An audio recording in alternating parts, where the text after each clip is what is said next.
Princess Rhaenyra was a different matter. Daemon spent long hours in her company, enthralling her with tales of his journeys and battles. He gave her pearls and silks and books, and a jade tiara said once to have belonged to the Empress of Lung, read poems to her, dined with her, hawked with her, sailed with her, entertained her by making mock of the greens at court, the lickspittles fawning over Queen Alicent and her children. He praised her beauty, declaring her to be the fairest maid in all the 7 kingdoms. Uncle and niece began to fly together almost daily, racing Syrax against Caraxes to Dragonstone and back. Here is where our sources diverge. Grand Maester Ranciter says only that the brothers quarrelled again, and Prince Daemon departed King's Landing to return to the Stepstones and his wars. Of the cause of the quarrel he does not speak. Others assert that it was at Queen Alicent's urging that Viserys sent Daemon away. But Septon Eustace and Mushroom tell another tale, or rather 2 such tales, each different from the other. Eustace, the less salacious of the 2, writes that Prince Daemon seduced his niece the princess and claimed her maidenhood.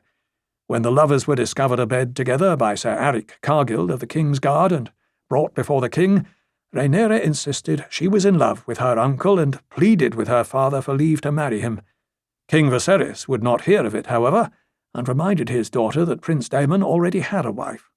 In his wrath he confined his daughter to her chambers, told his brother to depart, and commanded both of them never to speak of what had happened. The tale as told by Mushroom is far more depraved, as is oft the case with his testimony. According to the dwarf, it was Sir Criston Cold that the princess yearned for, not Prince Daemon.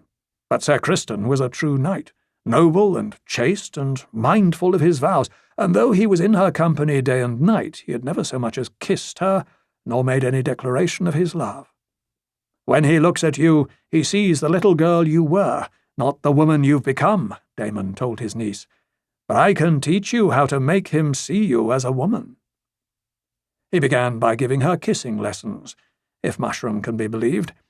From there the prince went on to show his niece how best to touch a man to bring him pleasure, an exercise that sometimes involved Mushroom himself and his alleged enormous member.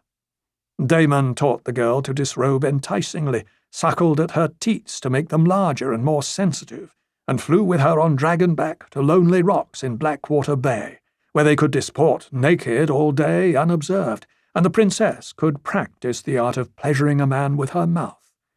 At night he would smuggle her from her rooms dressed as a page-boy, and take her secretly to brothels on the Street of Silk, where the princess could observe men and women in the act of love and learn more of these womanly arts from the harlots of King's Landing. Just how long these lessons continued, Mushroom does not say, but unlike Septon Eustace, he insists that Princess Rhaenyra remained a maiden, for she wished to preserve her innocence as a gift for her beloved. But when at last she approached her white knight using all she had learned, Sir Criston was horrified and spurned her. The whole tale soon came out, in no small part thanks to Mushroom himself. King Viserys at first refused to believe a word of it, until Prince Daemon confirmed the tale was true. "Give the girl to me to wife," he purportedly told his brother. "Who else would take her now?"